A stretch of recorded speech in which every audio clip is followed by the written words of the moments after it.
This video is to go over the redox problems that were handed out in class.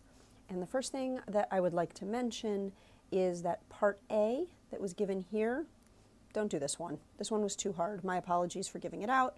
When we come back to redox in the spring semester, we can take a look at problems like this.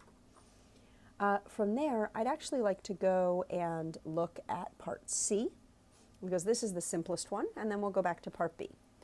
Now, as I said in class, there are two ways to handle redox problems, and one is the oxidation number method, or the tie line method that's in your book, and the other is the half reaction method that was on the handout that I gave out. So let's first go ahead and just look at this sort of with an eye towards the oxidation number method, and let's assign oxidation numbers. So to start with, our first rule for oxidation state is that the oxidation state of an atom in an element is 0. So for zinc, we know that its oxidation state is 0. Similarly, we can take a quick look at this and say, okay, the oxidation state for hydrogen must be 0. Then we're going to need to go down our list of rules to figure out the oxidation numbers for the other elements here. We have rule number 5 is that hydrogen is generally +1 in molecular compounds, so +1. That goes nicely with rule number 6, which is that chlorine is generally -1, so there we go. Chlorine is -1. Similarly, in the zinc chloride, chlorine is going to be -1, and there are 2 of them. So in order to make the zinc chloride overall have no charge, zinc is going to need to have a charge of +2. Now that we've done this, we can go ahead and say, all right, let's draw some tie lines and let's think about what's being oxidized and what's being reduced.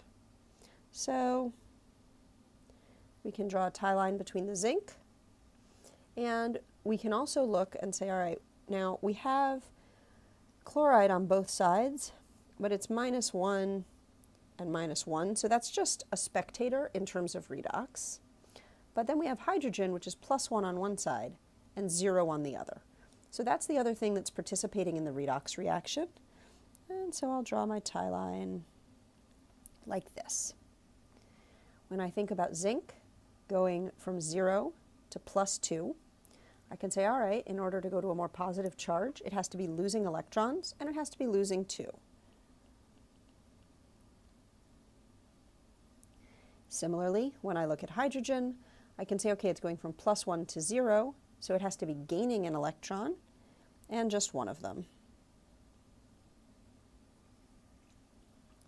Now, that's true for each mole of hydrogen in this reaction. However, we do get H2 on the right-hand side, but that's going to work out when we go ahead and balance it. This might also be a good moment to just remember the definitions of oxidation and reduction. So you remember our mnemonic is oil rig, oxidation is loss, reduction is gain. So in this reaction, zinc is losing, so zinc is being oxidized. And hydrogen is gaining an electron, so hydrogen is being reduced. Okay, so now let's go back to our balancing mission. You can see that we have the loss of 2 electrons and the gain of 1 electron. So in order to make this work out, we're going to have to multiply this part by 2. So now let's kind of write out where we are with this. And we can say, all right, zinc isn't being multiplied, so we have zinc solid plus, now I have this -2 here for HCl, so I'm going to say, all right, 2 HCl goes to, and then zinc chloride, again, isn't being multiplied, so ZnCl2 plus H2. Now, the thing that's a little bit tricky about this one is that you might have this urge to multiply H2 by 2 since it's attached by this tie line.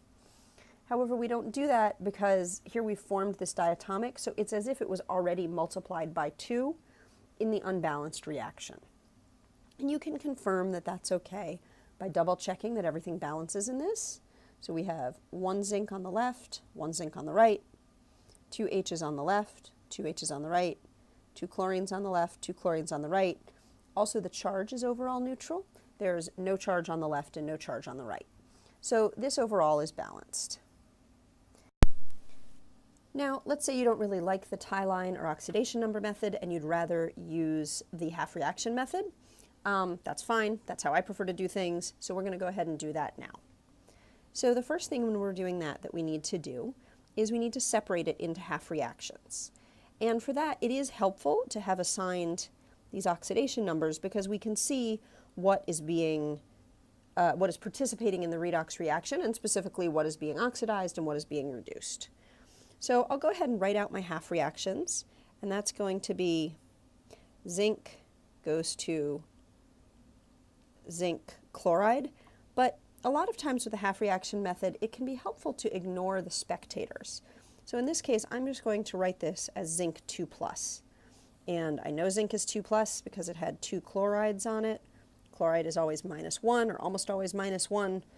So zinc must be 2+. Again, that's also the oxidation number right here. So I'm going to just ignore the chloride for a second. It's going to make my life a little easier. So that's one half reaction. And then the other half reaction is going to have to do with hydrogen.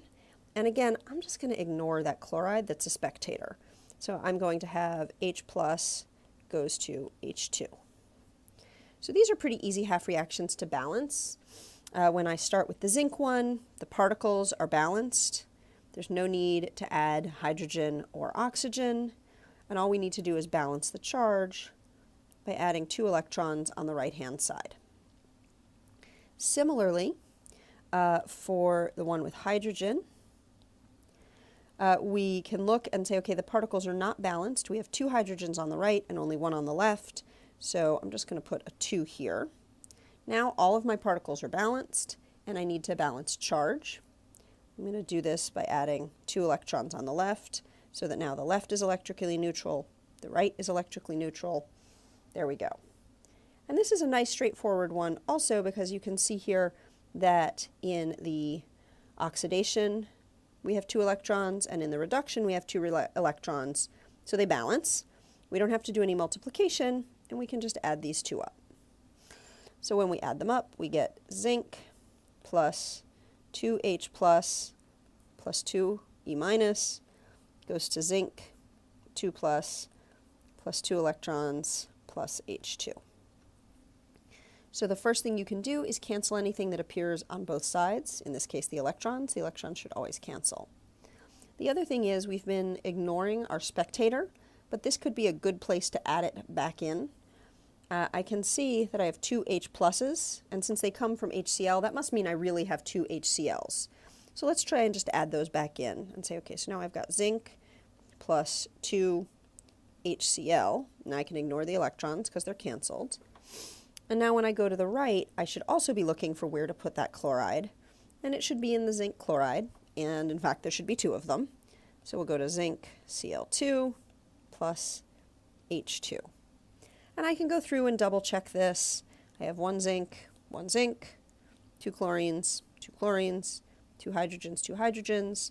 It's neutral on both sides, so I have successfully balanced this redox equation.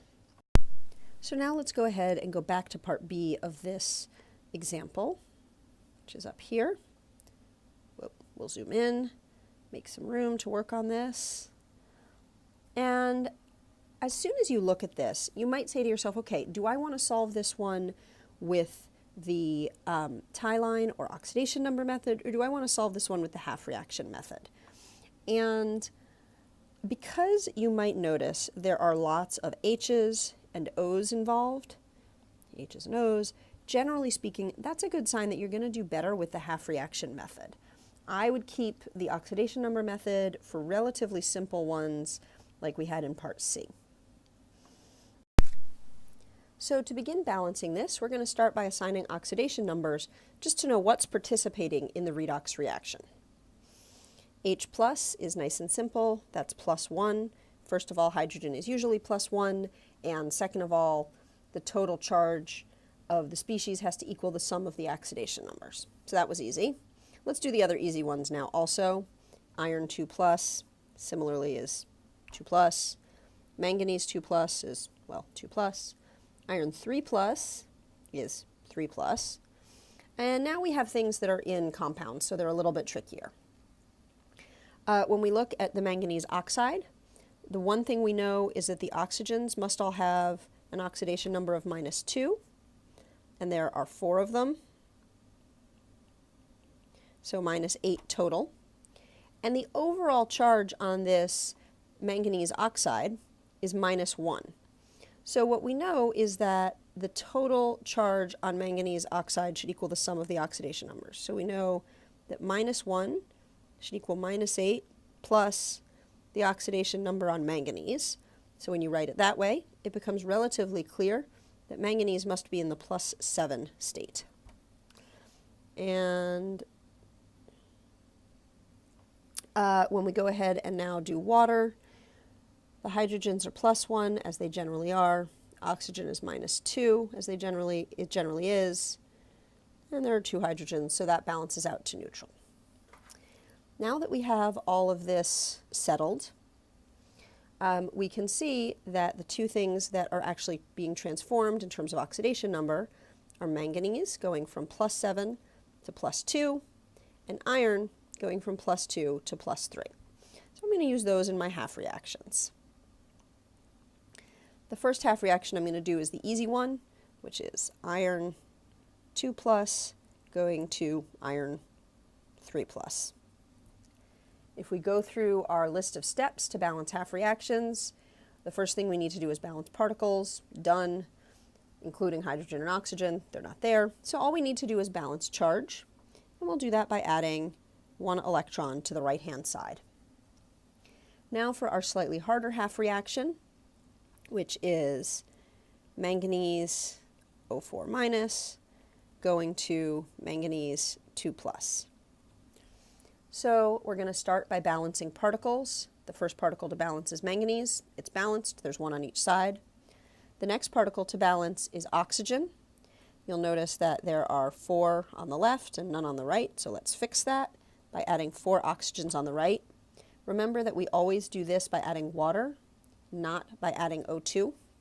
So we'll add, oops, not 2, but 4 H2Os. So now our oxygens have balanced, but I've unbalanced hydrogens. And so since I now have 8 hydrogens on the right, 4 times 2, I need to add 8 hydrogens to the left and add 8H plus. I've now balanced my particles, but I need to balance my charge. And right now the charge on the left is 8 plus 1 minus, or 7 plus on the left. And on the right, the only thing we have with a charge is this 2 plus. So we've got 2 plus over here. In order to balance that, we have to add only negatives, only electrons. So we're going to add 5 electrons to make that balance. So now I'll put them in my equation, 5 electrons. Now I can check this whole thing over and see, yes, it does balance in terms of hydrogens, manganese, oxygens, and charge. So that's great. Now I can look at the next step, which is figuring out how these 2 half reactions go together.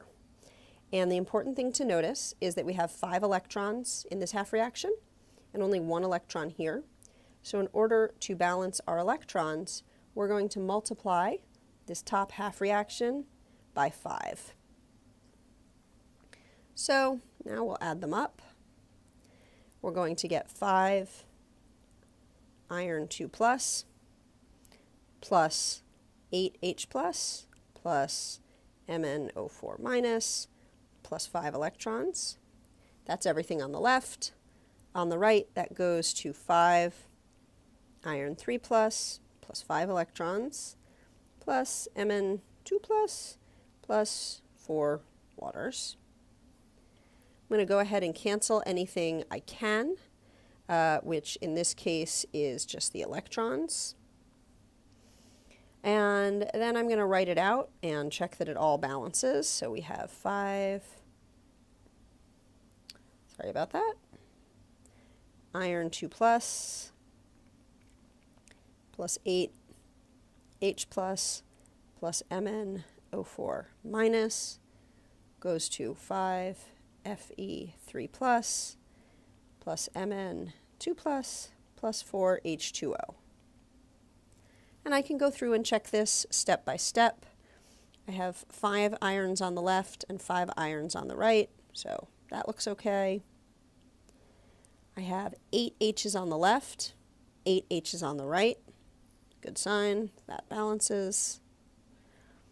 Next, I will look at manganese. 1 manganese on the left, 1 manganese on the right.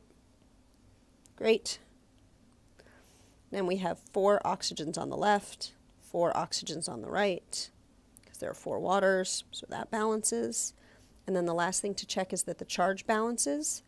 And on the left, I have 5 times 2 plus 8 plus 1 minus. So that comes out to 10 plus, 18 plus, 17 on the left. On the right, we have 5 times 3 plus for the iron, so that's 5 times 3 plus 2 plus for the manganese goes to plus 17. And yes, our charges do balance. It's a big number. It would have been harder to get to without this method, but that balances. And that does tell us that this is our correct balanced equation for this reaction. And we will do some more practice in class so that you can continue to feel more and more comfortable with this.